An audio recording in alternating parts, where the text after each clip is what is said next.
Good evening po sa ating lahat, mga kaibigan, mga kapatid. Welcome po muli dito sa ating programa, ang pag-aaral ng salita ng Panginoon. At tayo po ay magpapatuloy sa pag-aaral ng kanyang mga salita at purihin po ang ating Panginoon na siyang nag-ingat po sa atin sa buong maghapon, na muli po tayong binigyan ng pagkakataon na mapag-aralan ang kanyang mga salita upang ito po ay maging dagdag kalakasan, dagdag kaalaman sa bawat isa po sa atin. Sa gabi pong ito, mga kaibigan, mga kapatid, bago po tayo magpapatuloy sa ating pag-aaral, ay nais ko po kayong anyayahan sa isa pong panalangin. Ama po namin na nasa langit, marami pong salamat, Panginoon, sa iyong binigay na biyaya sa amin sa buong maghapon.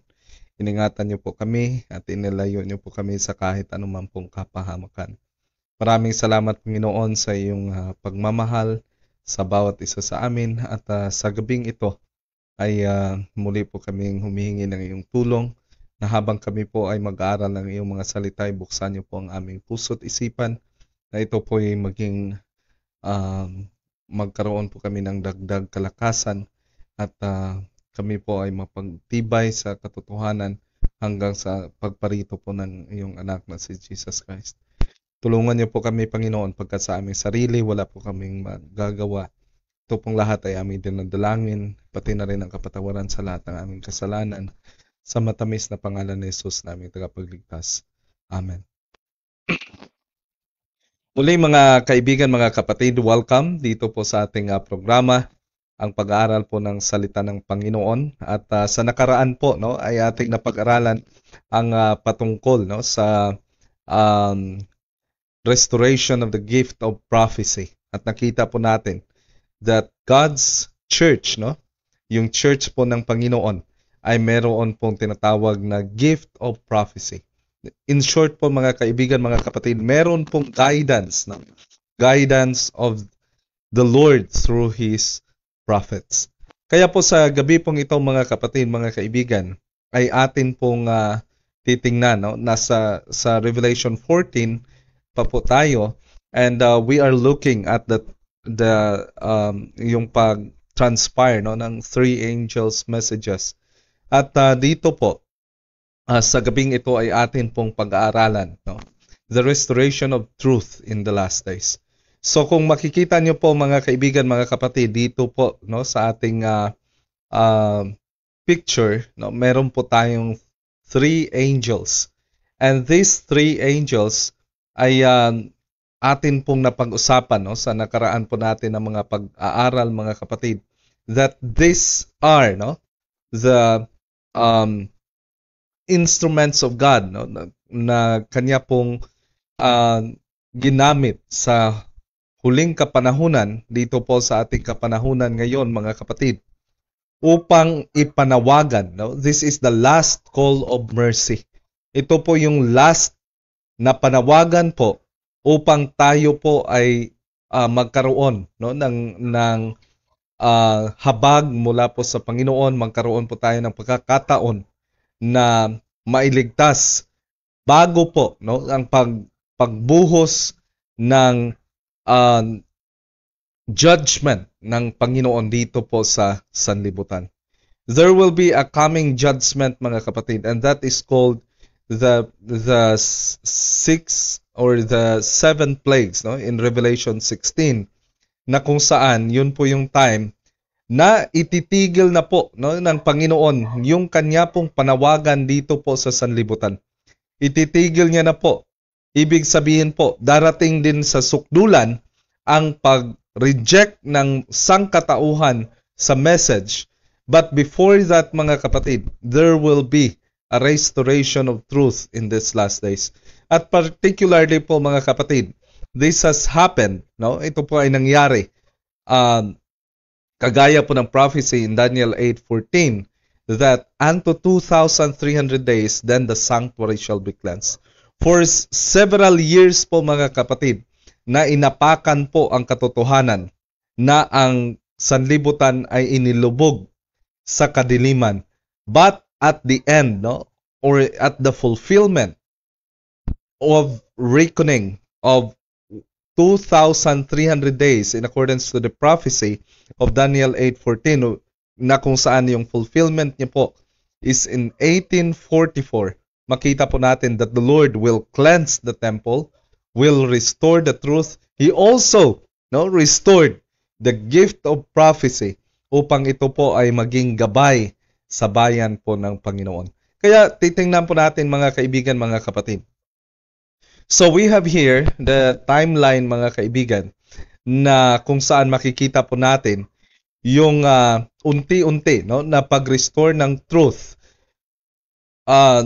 mula po sa the period of Sardes, especially kahit nga po bago ang expiration ng 1,260 years na paghahari po ng little horn power or the beast in Revelation 13, ay nagkaroon na po ng intervention ang Panginoon. Kanya pong pinukaw ang damdamin po, dumating po yung Morning Star of Reformation, yung nagsimula po sa Reformation mga kapatid, which is Wycliffe, John Wycliffe. Kung maalala po natin si John Wycliffe, siya po yung start ng translation of the Bible into English language. Ibig sabihin po, kanya pong binuksan ang posibilidad or ito pong pag-translate po ng Bible from the Latin into English. Sa isa pong purpose mga kapatid, na yung mga tao po na hindi po nakapag-aral, yung mga tao po na hindi po marunong magsalita ng Latin or yung iba pong lengguwahe, ay makaintindi po sa katotohanan, and this is the very heart of the purpose ni Wycliffe. Even in the following reformers mga kapatid, in the period of Sardes. So makita po natin dito na isa po sa ni-restore ni Wycliffe is that the authority of the Bible. Kasi during the Dark Ages po mga kapatid, ang church po yung may authority. Ibig sabihin po, the church will have this authority to convey what it means, or kung ano ba yung interpretation of the Bible. Ibig sabihin po, may kapangyarihan at may authority po yung church na mag-interpret kung ano po yung nandun sa Bible. Kaya nga po, dinidiscourage din yung pagbabasa ng Bible directly because only the priest, yung lamang pong mga nasa simbahan ang pwede pong mag-interpret ng Bible. But we have here the restoration of the authority of the Bible in the time of Wycliffe. Also in 1400 mga kaibigan, mga kapatid, isa din po sa in-emphasize ni John Hus, isa sa mga reformers, na obedience to God, yung pagsunod po sa Panginoon, as we can remember during the time of Dark Ages, na mayagpag po yung tradition mga kapatid. Marami po na katuruan po ng Panginoon ang tinalikuran. Ngunit during this time, meron pong panawagan that there should be an obedience to God. That is in the year 1400. At meron din dito sa panahon po ni Luther mga kapatid, salvation by grace. Kung atin pong maalala, isa po sa mga motto ng mga reformers during this time, the Protestant reformers, is sola scriptura, or the Bible and the Bible alone, and sola gratia. Ibig sabihin po, by grace and by grace alone na tayo po ay may ligtas. Kasi yung pagtuturo po ng church, ng papacy, or the Roman Catholic Church mga kapatid, is that we can be saved through yung tinatawag po na penitence, yung mga pagpenitensya, yung mga pilgrimage, yung mga by works mga kapatid, in short. Nagagawa ka po ng mga pagsisikap, pagpapasakit po sa iyong sarili for us to be saved. Ngunit, dito po, in-emphasize po ni Luther, ayon po sa katotohanan na kanya pong naintindihan, that the salvation is by grace and by grace alone. It is through the grace of Jesus Christ, mga kapatid.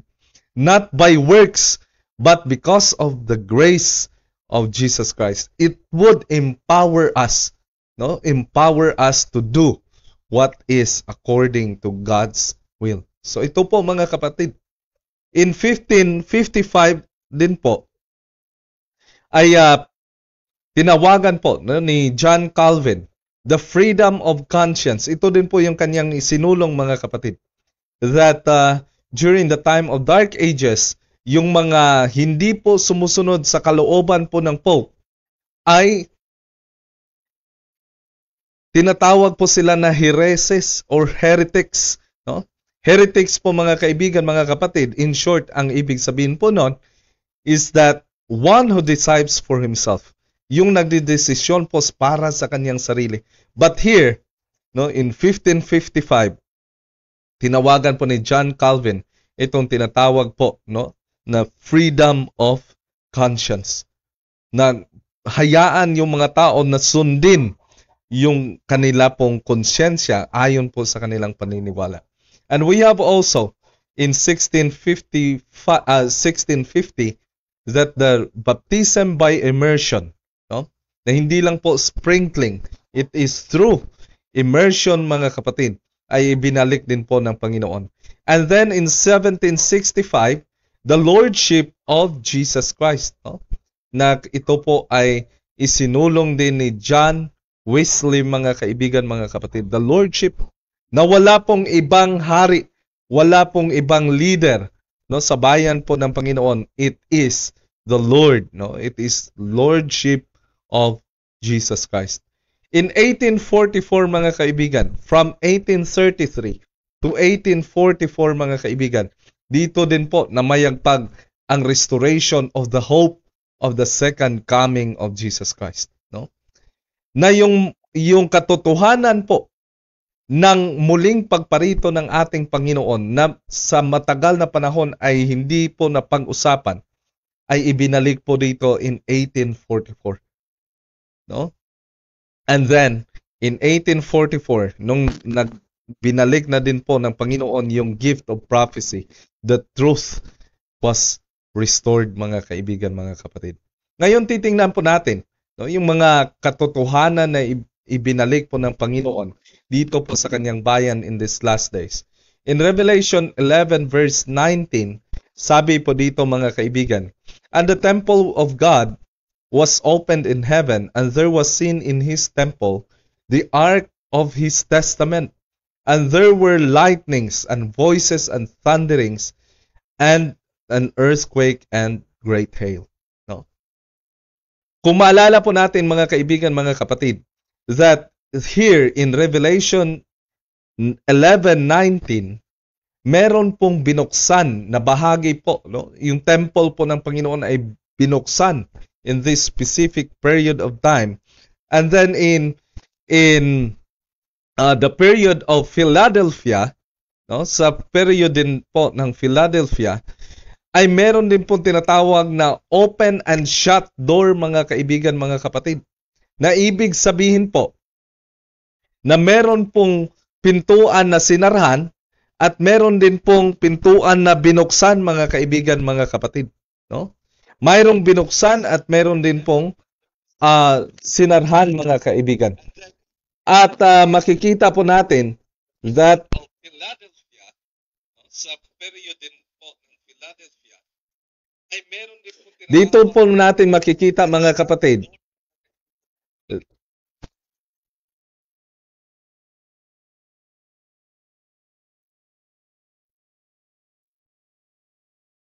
that in 1844, no? In 1844 ay binuksan po ng Panginoon, as we have studied in the previous topics po, mga kapatid, na nag-transfer po ng gawain si Jesus Christ from holy place to most holy place, mga kapatid, no? At nung pinuksan po yung door, no, ng holy place, or most holy place, mga kapatid. Sinarahan po yung door ng holy place. Ibig sabihin po, there is a transfer of ministration ni Jesus Christ from holy place to most holy place, mga kaibigan, mga kapatid. At dito po, nung nabuksan po ang temple, nakita po yung Ark of the Testament, mga kaibigan. And there were lightnings and voices and thunderings and an earthquake and great hail. At kung titingnan po natin yung Hebrews 9, mga kaibigan, na dito din po, no, inexplain po ni Paul yung patungkol po sa sanctuary. No? Kung gusto niyo pong tingnan yung patungkol po sa relationship of the ceremonial law and also the yung sa buhay po ni Jesus Christ, mga kaibigan, the ministration of Jesus Christ and the ministration in the ancient sanctuary, mga kaibigan, you can read, no? Mababasa po natin yan in the book of Hebrews. Doon po yan, in-explain po ni Paul. At makikita po natin dito in Hebrews 9, na kung saan sinabi po dito, verse 4, no? Ito po yung most holy place where which had the golden censer and the ark of the covenant overlaid round about with gold, wherein was the golden pot that had manna and Aaron's rod that budded and the tables of covenant. So kung maalala po natin, mga kaibigan, mga kapatid, ito pong a most holy place, mga kaibigan, ay meron pong Ark of the Covenant. At yung Ark of the Covenant po ay nandyan po yung tatlong bagay, mga kaibigan, mga kapatid. Ito po yung golden pot of manna, Aaron's rod that budded, at yung tables of testament, no? So nandun po, mga kaibigan, yung tatlong bagay po. Bakit po nilagay yung tatlong bagay na iyan in the Ark of Testament? No? Titingnan po natin, mga kapatid. Yung manna, no? Titingnan po natin yung manna. As we can remember in Exodus 16 verse 4, sabi po dito, Then said the Lord unto Moses, Behold, I will rain the bread from heaven for you, and the people shall go out and gather a certain every day, and that I may prove them whether they will walk in my law or no. No? So dito po sa Exodus 16 verse 4, mga kapatid, nagpaulan po ang Panginoon ng manna. No? Ito po yung pagkain na kanya pong binigay sa Israel. Hindi po sila binigyan ng mga pagkain na pareho po sa Egypt, mga kaibigan. Bagkos ang binigay po ng Panginoon sa kanila is the manna. It is the bread from heaven. No? At ito po, sa pamamagitan po nito, ay mapapatunayan po ng Panginoon kung sila ba ay susunod sa Kanya. No? Sabi dito, that I may prove them whether they will walk in my law or no. No? Tandaan po natin, mga kaibigan, mga kapatid, na si Eve at saka si Adam, sila po ay nagkaroon, no, or nakapasok po yung transgression because of the appetite, yung kanila pong gana sa pagkain, na talagang yun po, no, ang nag-lead sa kanila to violate the law of God. At makikita din po natin dito, it is also about the diet, mga kapatid, na ang binigay po ng Panginoon sa kanila is the bread from heaven, the manna. No? And sabi po dito sa verse 33 hanggang 35, And Moses said unto Aaron, Take a pot and put an omer full of manna therein, and lay it up before the Lord, no? To be kept for your generations. So nakita po natin dito na inutusan po, no, itong si Moses, na kumuha po siya ng sisidlan, at ito po ay pupunuin ng manna, no, at ilalagay po ito. It should be laid up before the Lord to be kept for your generation. As the Lord commanded, kagaya po ng sinabi po ng Panginoon, so Aaron laid it up before the testimony to be kept. Nilagay po ito ni Aaron, mga kapatid, in the ark of testimony or before the testimony. Katabi po ito no, ng Ten Commandments. Kasama po ito ng Ten Commandments, mga kapatid, na nilagay po doon sa Ark of Testament. No? Kaya makikita po natin, mga kapatid, that God has provided them this manna. Ano ba yung significance sa atin, sa ating kapanahunan ngayon, mga kapatid? Ito po yung sinulat ng prophet po ng Panginoon sa atin pong kapanahunan ngayon. Ito po ay mababasa in Medical Ministry 267. Sabi po dito, "The light that God has given and will continue to give on the food question is to be His people today, that what the manna was to the children of Israel. The manna fell from heaven, and the people were told to gather it and to prepare it to be eaten. So in different countries of the world, light will be given to the Lord's people, and health food suited to these countries will be prepared." So kung dati po, no, ay inulan po ng Panginoon or pinaulanan po ng Panginoon yung Israel ng manna, sa atin pong kapanahunan, mga kaibigan, mga kapatid, ay nagbibigay din po ng liwanag ang Panginoon. At ito po ay magpapatuloy, mga kaibigan, mga kapatid, na ang liwanag na ito ay kailangan din po, no, na i-gather ng bayan po ng Panginoon. Kaya po sabi po dito, the members of every church are to cultivate the tact and ingenuity that God will give them. The Lord has skill and understanding for all who will use their ability in striving to learn how to combine the productions of the earth so as to make simple, easily prepared, healthful foods which will take the place of flesh meats, so that the people will have no excuse for eating flesh meats. So dito po makikita po natin, mga kaibigan, mga kapatid, na ang bilin po ng Panginoon that every members or the members of every church, kailangan po na i-cultivate natin, aralin po natin, mga kaibigan, mga kapatid, ang ibibigay po ng Panginoon, no? Ito pong tact and ingenuity na ibibigay po ng Panginoon.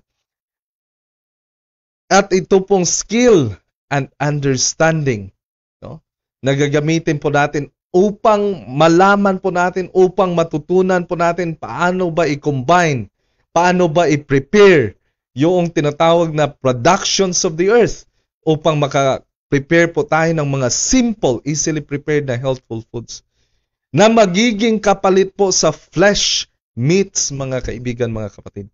Alam nyo ba na sa ating kapanahunan, while Jesus is in the most holy place, mga kaibigan, mga kapatid, nagpadala po siya ng mensahe na tayo po ay kailangan na tumigil sa pagkain ng mga pagkain na mula po sa hayop, mga kaibigan, mga kapatid.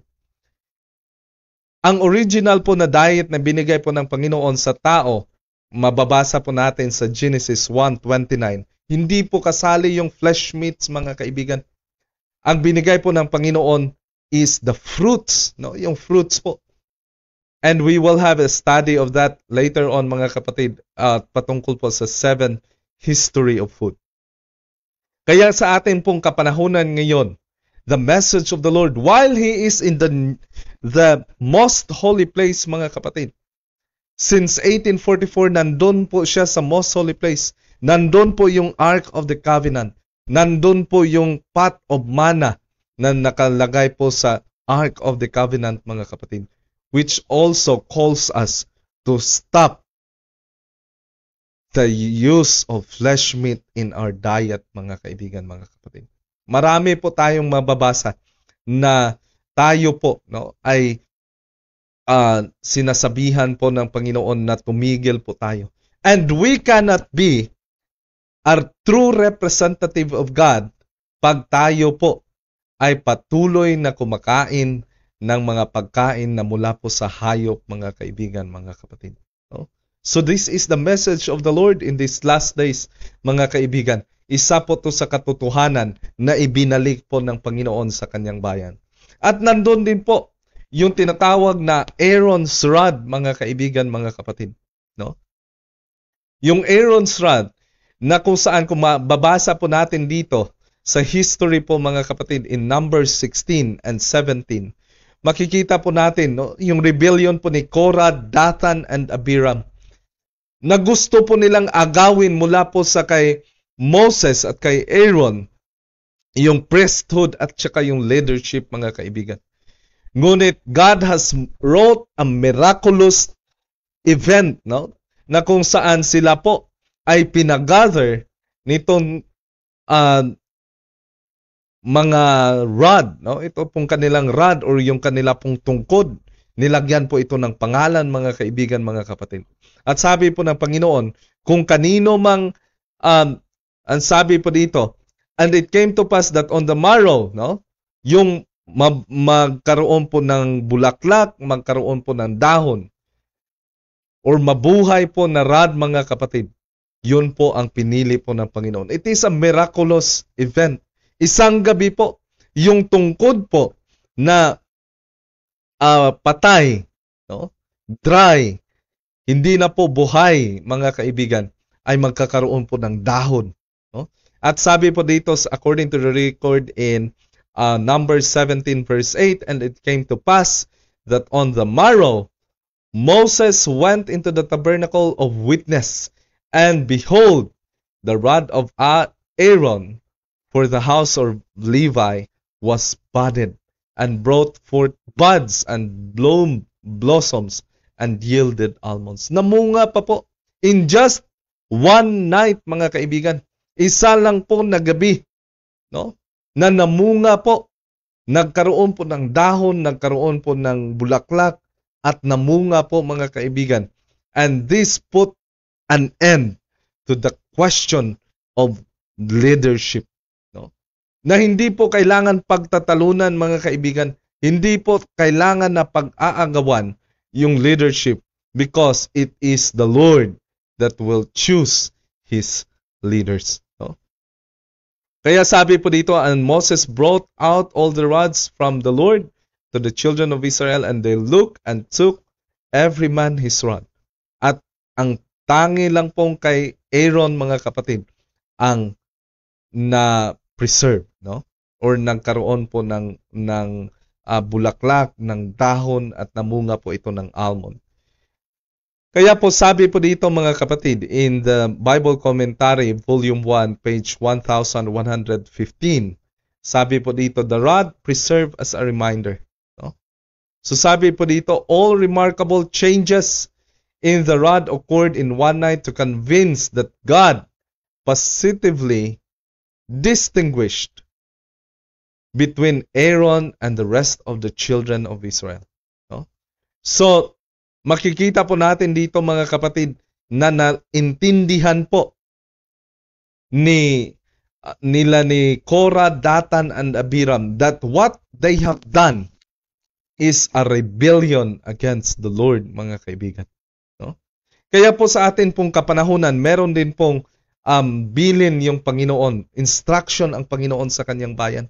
Sabi po dito, God has not set any kingly power in the Seventh-day Adventist Church to control the whole body or to control any branch of work.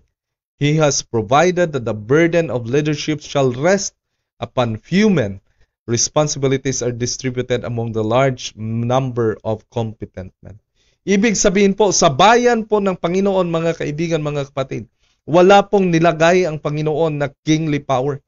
Hindi niya po design na meron pong dynasty, na meron po tayong taong titingilain. Pagkat wala pong ibang leader, mga kaibigan, mga kapatid. Only Jesus Christ. No? Meron tayong mga officers, mga kapatid, sa church. But they are not. No? They should not exercise kingly power. Kaya nga po, yung pag-choose, no? Sabi nga po dito sa instruction po ng Panginoon para po sa kanyang bayan. Every member of the church has a voice in choosing the officers of the church. So bawat member po ng church ay may voice or may tinig po sa pagpili ng kanilang mga officers. So the church chooses the officers of the state conferences, and Delegates chosen by state conferences choose the officers of union. Delegates chosen by the union conferences chooses the officers of general conference. By this arrangement, every conference, every institution, every church, and every individual, either directly or through representatives, has a voice in election of men who bear the chief responsibilities in the general conference. Ibig sabihin po mga kapatid, yung mga offices no sa church po ng Panginoon, na ang kanyang instruction is not by promotion, it's not by the abilities lamang po mga kaibigan, mga kapatid, or achievements, bagkus ito po ay binibigay no, na karapatan sa bawat miyembro po ng bayan ng Panginoon na sila po yung pipili. By that, mga kaibigan, mga kapatid, by this arrangement po, maiiwasan yung kingly power. Hindi po kagaya ng ibang mga nag-aangkin ngayon, no, ang bayan ng Panginoon na sila po ay namumuno mag-isa, na meron pong magiging tinatawag na tagasunod nila, and then meron pong, kung halimbawa man po na sila man po ay mamahinga, then meron pong ear, no, or tagapagmana, or ang susunod po, no, na either anak or kung ano man na bahagi ng kanyang pamilya. Hindi po ganon mga kaibigan. Hindi din po basihan yung achievements for promotion. Ang bibigyan po ng pagkakataon na mamili are the members of the church. This is God's design. No? Kaya nga po nilagay niya yung rod of Aaron or rod of Aaron doon po sa Ark of the Testament, mga kapatid, upang hindi po tayo titingala ng isang tao bilang isang leader. No? We should only look to Jesus Christ, mga kapatid. Kaya kung meron man pong mga officers no sa church na pinili po sa pamamagitan po ng mga members, because God also acknowledges that the voice of the delegates, yung mga representative po ng mga pinili po ng mga members, mga kapatid, no? That is also considered as the voice of God, mga kapatid. By that, no, hindi po permanent, no, hindi po permanent kung ikaw man ay magiging presidente ngayon, maybe in the next reorganization after 3 years, after 2 years, mag-iiba na naman, mga kapatid. Napakaganda po na arrangement po ng Panginoon na maiiwasan po itong tinatawag na kingly power. Kaya kung meron man pong mga kingly power na arrangement, mga kaibigan, mga kapatid, that points our eyes, points our attention to a single man or a few group of men na atin pong titingalain, mga kaibigan, mga kapatid, bilang representative po ng Panginoon, hindi po yan design ng Panginoon. But if there are officers na pinili po sa pamamagitan ng arrangement na ibinigay po ng Panginoon, then we have to respect them just as we respect the Lord, mga kaibigan, mga kapatid. No? Because kagaya po na nangyari sa time po ni Korah, Datan, and Abiram, na sila po ay nag-rebel against sa kay Moses at saka sa kay Aaron. They have not this rebellion against Aaron and Moses, but instead sa Panginoon po na nagpili po sa kanila. Kaya nga po, no, ang dami sa ngayon din po na gusto po na sumunod sa Panginoon, ngunit ayaw po na magpasako po sa bayan ng Panginoon. That is insubordination, mga kaibigan, mga kapatid. No? Meron po, bakit ito po yung gawain po ng Panginoon na we have to unite ourselves, no, under the banner of Christ, mga kaibigan, mga kapatid. And we have also here, no, yung pangatlo po na bagay na nasa Ark of the Testament, mga kaibigan. It is the tables of stone wherein the 10 Commandments was written. No? Mababasa po natin yung 10 Commandments, mga kaibigan, in Exodus 20. No, magkakaroon po tayo ng separate na study noon. But we will have this overview. No? In Exodus 24 verse 12, and the Lord said unto Moses, Come up unto me in the mount, and be there, and I will give thee the tables of stone, and a law and commandments which I have written, that thou mayest teach them. And gave unto Moses, and he gave unto Moses when he had made an end of communing with him upon the mount of Sinai, 2 tables of testimony, tables of stone, written with the finger of God. So ito po, mismo ang Panginoon, mga kapatid, ang sumulat po, no, dito po sa bato.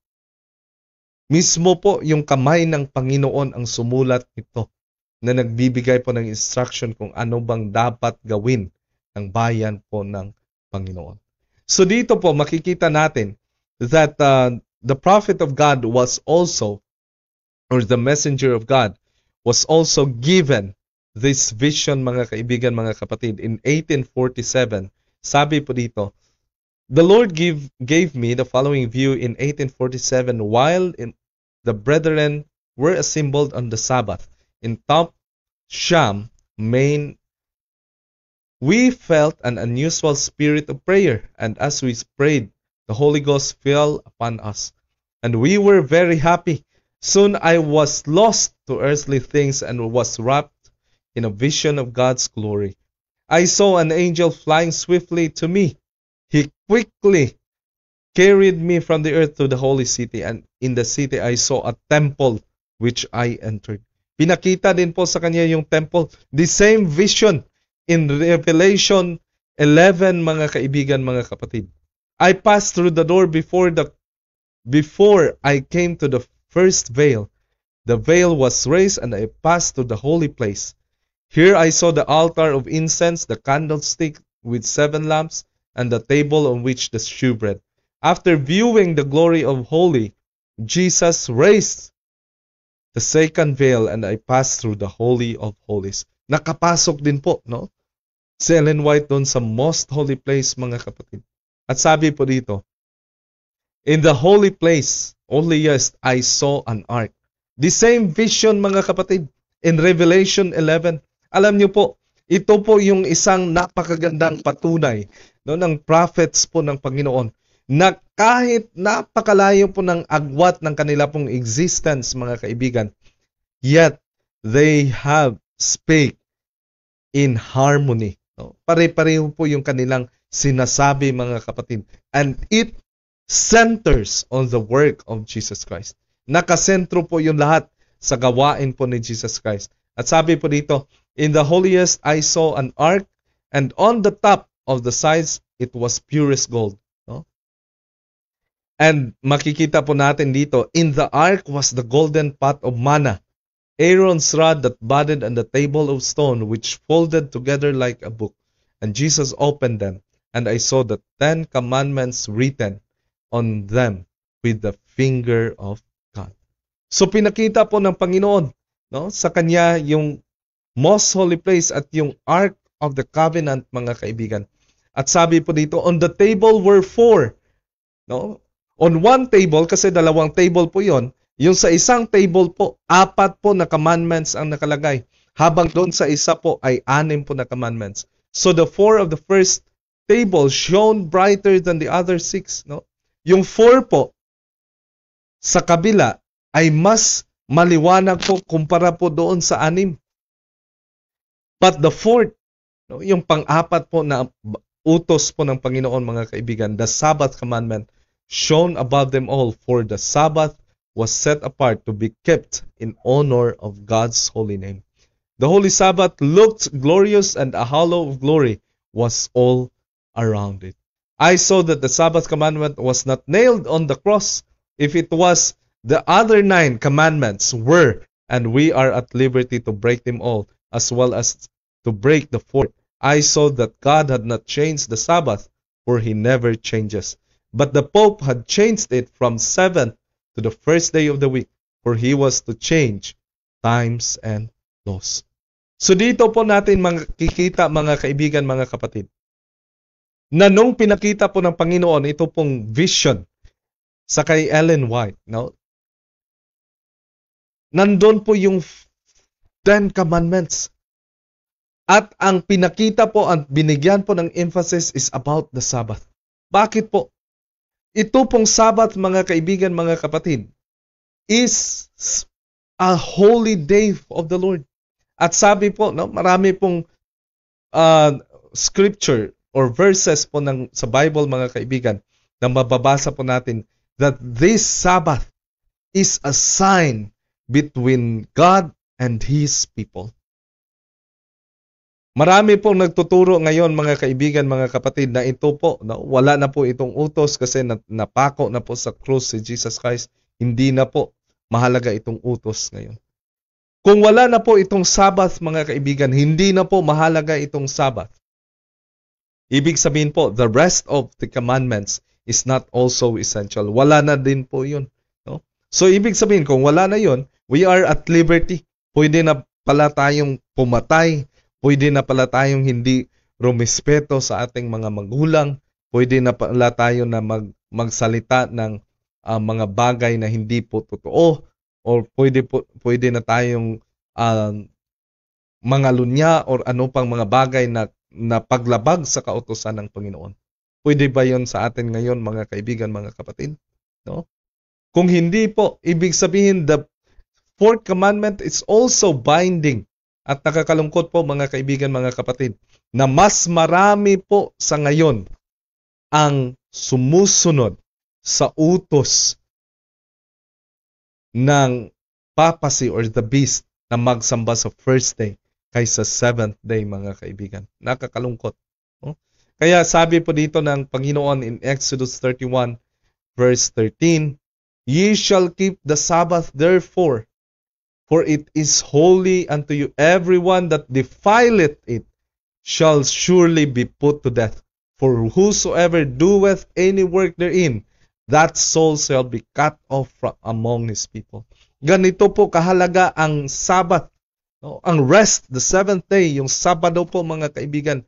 Ganito po kahalaga na sabi po ng Panginoon, sino man ang magdumi nito, defile it, shall surely be put to death. Talagang papatayin po ng Panginoon, mga kaibigan. No? At kahit sino man po ang gumagawa ng trabaho sa araw na ito, ay puputulin po ng Panginoon mula po sa kanyang bayan. No? 6 days work may be done, but the seventh day is the Sabbath of rest, holy unto the Lord. Whosoever doeth any work in the Sabbath day, he shall surely be put to death. Kahit grade 1 po, mga kaibigan, maintindihan po ang ibig sabihin dito. No? 6 na araw po ang binigay ng Panginoon sa atin na magtrabaho. Ngunit sa pang-7 araw, yung Saturday, the seventh day, mga kaibigan, we have to rest. No? It is a day of rest. At yung pagpahinga po natin is an acknowledgement of the authority ng atin pong Panginoon. At pagkilala na siya din po ang gumawa ng ating sanlibutan at sa atin, sa kanya pong creations, mga kaibigan. And sabi po dito, wherefore the children of Israel shall keep the Sabbath to observe the Sabbath throughout their generations for a perpetual covenant. No? It is a sign between me and the children of Israel forever. For in 6 days the Lord made heaven and earth, and on the seventh day He rested and was refreshed. Kaya po, mga kaibigan, mga kapatid, sana po, no, ay atin pong ipaalam ito sa sanlibutan. Darating po yung time, mga kaibigan, na magsasalita po bilang dragon ang Amerika. No? Kagaya po ng ating napag-aralan in Revelation 13. No? Na magkakaroon po ng implementation na pipilitin po ang mga tao, lahat po ng mga tao, babalik po yung power ng papacy through America, mga kaibigan, na kanila pong pipilitin ang lahat na magsamba sa beast, sa dragon, sa pamamagitan po ng pagpili ng unang araw instead of the seventh day. No? Na magsamba during Sunday kaysa Saturday, mga kaibigan. On the pain of death and on the pain of hunger. Naaabot po sa punto, mga kaibigan, kagaya po ng ating pag-aralan, aabot po sa punto na pagbabawalan pong bumili at magbenta ang hindi po susunod sa utos na ito, mga kaibigan. But the Bible is clear that the seventh day Sabbath is the Sabbath of the Lord, mga kaibigan. Kaya po, no, sa atin po, ano ba yung ating kinikip ngayon? No? This is not just about the day, mga kaibigan, but it is about loyalty, no? And acknowledgement. Kung tayo po ay naniniwala sa creation, then we will rest on the seventh day. Ngunit kung evolution, o ayaw po nating maniwala na ang Panginoon ang siyang may-ari at siyang gumawa po sa bawat isa sa atin, then we can choose Sunday, mga kaibigan. But we have to remember that Sunday, according sa atin pong napag-aralan sa nakaraan, is just an institution of Rome and has no biblical foundation. Wala po yung biblical foundation, mga kapatid. It is an institution of Rome, mga kapatid, the beast in Revelation 13. Kaya kung tayo po ay susunod dyan, ang dami po ngayon, kahit businesses, nagsasara po during Sunday, ngunit operational po sila during Saturday. Mas sinusunod po ng halos mga tao ngayon yung Rome kaysa Panginoon po, mga kaibigan. So may the Lord bless us, mga kapatid. At sana po, no, pag maalaman na po ito ng buong sanlibutan, mga kaibigan, nagkaroon po ng pagkakataon ang mga tao na malaman ang katotohanan, they are also ready to choose. And we will arrive in the very time, mga kapatid, darating po tayo sa time that we have to make our final decision. No? Kung saan ba tayo? On the side of the Lord or on the side of the enemy? No? Kaya choose you this day whom you will serve. No? May the Lord bless us, mga kapatid, at bago po tayo magtatapos, nais ko po kayong anyayahan sa isa pong panalangin. Ama po namin na nasa langit, marami pong salamat, Panginoon, sa iyong pagmamahal sa bawat isa sa amin. Maraming salamat po sa katotohanan na iyo pong inihayag upang malaman po namin ang landas na dapat po naming tahakin. Tulungan niyo po kami, Panginoon, na mapagtibay ang aming pananampalataya sa inyo, na kami po ay hindi po magapi ng kaaway. Tulungan niyo po kami na maging masunurin sa iyong kalooban. Tulungan niyo kami na malinisan, magkaroon po ng malinis na record sa langit, at magkaroon po kami ng pagkakataon na matanggap ang buhay na walang hanggan. Tulungan niyo kami, Panginoon, na matalo ang lahat ng aming mga kahinaan upang kami po ay magkaroon ng tagumpay sa pakikibaka sa buhay na ito. Panginoon, sa gabing ito, ingatan niyo po kami.